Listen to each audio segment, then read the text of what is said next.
Today, we are analyzing a promotional script titled The Over-the-Counter Burn, which contrasts the dangers of generic teeth whitening kits with the custom-fit safety of Vinnova Dental. But the script's transition from an educational warning to a direct clinic endorsement severely compromises its objective authority. Yeah, the architecture of trust in consumer education is just incredibly fragile. Oh, totally. I mean, the material begins by constructing this really highly credible, objective and cautionary narrative about peroxide on soft tissue. Right, it goes into hydrogen peroxide and carbamide peroxide. Exactly. And the highly vascular, delicate nature of the gums. It creates this really strong foundation of medical authority.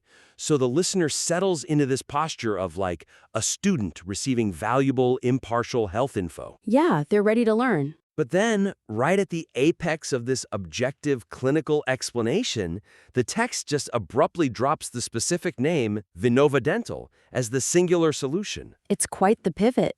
It really is. It transforms what feels like a public service announcement into, well, a Trojan horse. Yeah, looking at the mechanics of that pivot, the text builds up the severe risks of generic trays and then immediately pivots with the phrase, let me find it, and how the team at Vinnova Dental does it completely differently to keep you safe. Right. And at that exact moment, the listener's marketing defense mechanisms are just immediately activated. Because the human brain is constantly scanning for intent, you know?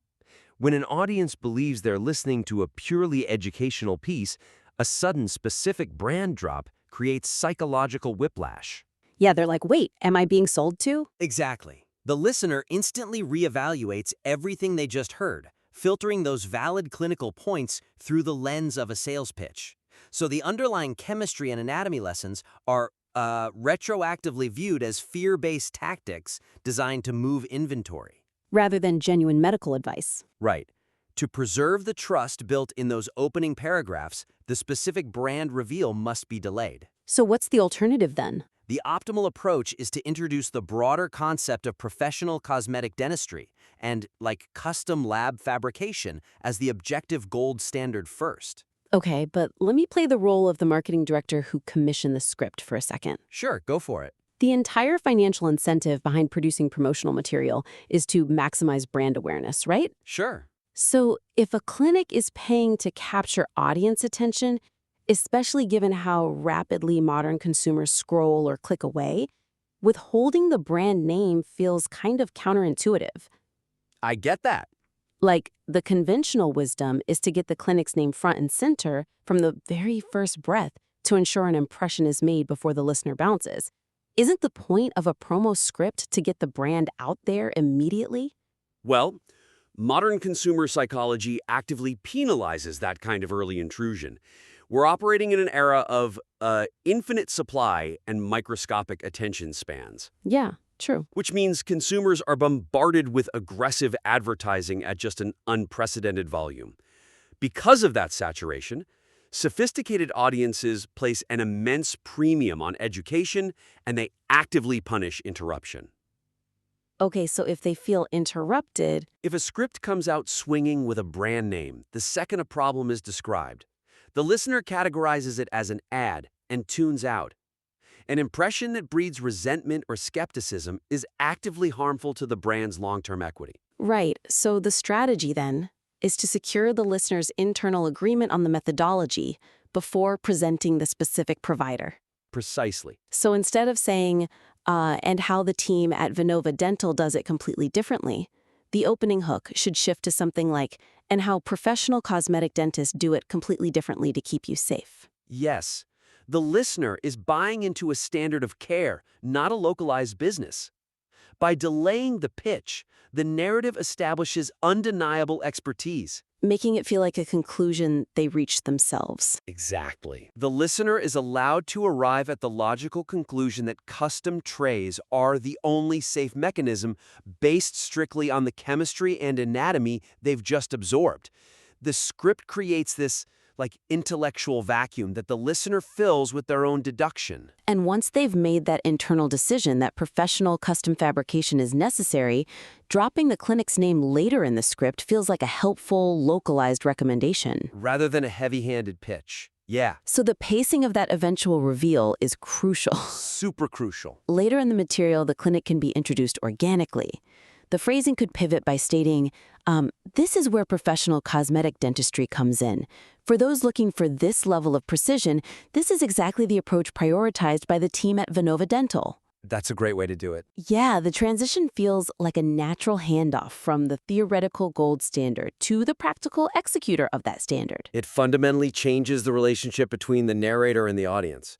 The narrator shifts from being a salesperson trying to, extract value to a trusted consultant providing value. Which is huge for conversion. Dramatically increases the final conversion rate because the listener feels they've been educated into making a smart decision rather than pressured into making a purchase. Absolutely. And securing that initial trust leads directly into how the script handles the audience's internal pushback, because even a trusted consultant has to address the realities of the marketplace. Oh, for sure. The persuasive argument overlooks the audience's primary barrier to entry, leaving a critical gap in the decision-making process. Yeah, the script allocates a significant amount of time dismantling the physical failures of over-the-counter trays. It details the saliva dilution, the poor chemical seals, and the inevitability of the bleaching gel oozing out. Which are all very valid clinical failures. Right, they are. However, it completely ignores the behavioral driver behind why millions of people purchase those generic trays in the first place. Right. I mean, consumers don't buy pharmacy whitening kits because they suffer from the delusion that a mass-produced piece of plastic is clinically superior to a dentist's custom fabrication. No, they buy them because they are cheap and they are instant. Exactly. And the text minimizes this reality. The only acknowledgement of the financial discrepancy is a passing phrase stating, saving a few dollars on an over-the-counter kit isn't worth the pain. Saving a few dollars. Yeah. That characterization glosses over a massive chasm in both price and convenience. It really does. Because a custom digitally scanned tray requires booking an appointment, taking time off work, sitting in a chair, waiting for lab fabrication, and paying a professional dental fee. Right. And by not acknowledging that substantial investment of time and money, the script essentially preaches to the choir. Yeah, the people who are already willing to spend that money. Exactly. It'll resonate perfectly with listeners who already value premium dental care and possess the disposable income to pursue it. But it fails entirely to convert the skeptics, which is the exact demographic the script is presumably targeting. Because the listener is actively weighing the $30 one-click social media ad against the friction of a professional dental bill. Yes, and if the narrative refuses to acknowledge the elephant in the room, it just loses credibility with the pragmatic buyer. It feels a bit like trying to sell a high-end luxury sports car by exclusively discussing the advanced braking system and the carbon fiber safety cage, while stubbornly ignoring the sticker price entirely. That's a perfect analogy. Like if a marketing piece fails to acknowledge the premium nature and the cost associated with the lab work and digital scanning, the buyer is going to experience severe sticker shock when they actually call the clinic to book a consultation. Absolutely. And acknowledging price and friction actually validates the premium nature of the product. How so? Well, in high-end markets, price is a signal of quality. When you sell that luxury sports car you mentioned, you don't pretend it's an economical commuter vehicle. You justify the premium by explaining the superior engineering, the elite materials, and the bespoke craftsmanship. Right, it's expensive for a reason. Exactly. In cosmetic dentistry, the cost is justified by explaining the precision of the digital scans, the expertise required for lab fabrication, and the meticulous design of the custom scalloped edges that protect highly delicate soft tissue. So if a script hides from the price or dismisses it as merely saving a few dollars, It inadvertently implies that the professional fee is an unjustified, inflated expense rather than a reflection of superior quality. so bringing the objection to the surface requires empathy. Right before the solution is presented, the narrative can lean into the listener's hesitation. Yes, lean into it. The text could explicitly state, "We get it. Taking the time to book a consultation and get digital scans isn't as instant or cheap as a $30 kit." Because naming the friction diffuses the friction. The listener immediately feels understood. The script is no longer talking down to them, it's sitting next to them, looking at the same problem. That makes a lot of sense. And once that baseline of empathy is established, the narrative can execute a powerful reframe that anchors the upfront cost to the severe danger of the cheap alternative. Right, so the follow-up to that empathetic acknowledgement has to carry significant weight, The pivot would be, but treating chemical burns and irreversible gum recession costs infinitely more, both financially and physically. A custom tray is an investment in keeping your teeth bright and your gums intact for life. Oh, that's strong. That phrasing transforms the professional fee from an immediate expense into a long-term insurance policy. Yeah, an investment. It leverages behavioral economics, specifically the concept of loss aversion. Remind me how loss aversion works here? Sure, so the human brain is significantly more motivated to avoid a catastrophic loss than to acquire an equivalent gain. By addressing the cost head-on and immediately pairing it with the severe financial and physical toll of repairing chemically burned soft tissue, the script answers the listener's internal objection before they even have a chance to articulate it. So the $30 kit is no longer framed as a bargain. Right. It's framed as a high-risk gamble with unacceptable odds. Which is incredibly persuasive. But establishing that stark contrast between cheap convenience and premium safety requires the listener to truly comprehend the danger of the gamble. Yeah, they have to feel it. Which transitions us to our next analysis on how the script describes that safety, specifically the physical realities of the mouth. The sensory descriptions of both the problem and the solution lack the visceral impact needed to create true urgency. The vocabulary utilized in the current draft relies heavily on literal clinical terminology. Like what? Well, phrases like chemical burn, thick bleaching gel oozes, and scalloped edge. They're highly accurate from a dental perspective, but they lack the emotional and sensory punch required to actually alter consumer behavior. The stakes feel a bit too abstract. Exactly. When an audience hears the term chemical burn, their logical brain registers that it is a negative outcome, but their emotional brain remains largely engaged. Unless someone has personally experienced the agonizing sensation of high-concentration peroxide sitting on their gums, the clinical term just fails to elicit a physical reaction. Yeah, the current description of the over-the-counter trays calls them clunky, while the custom tray is defined by its scalloped edge. It reads like a highly accurate product spec sheet. Right, and the goal of persuasive communication is somatosensory resonance. Somatosensory resonance, meaning they need to feel it. Yes, the listener needs to virtually experience the friction and the relief in their own mouth while listening to the words. Language processing in the human brain is intrinsically tied to physical experience. We understand concepts by subconsciously simulating them. So the gap between a clinical dental term and everyday human experience must be bridged through relatable analogies.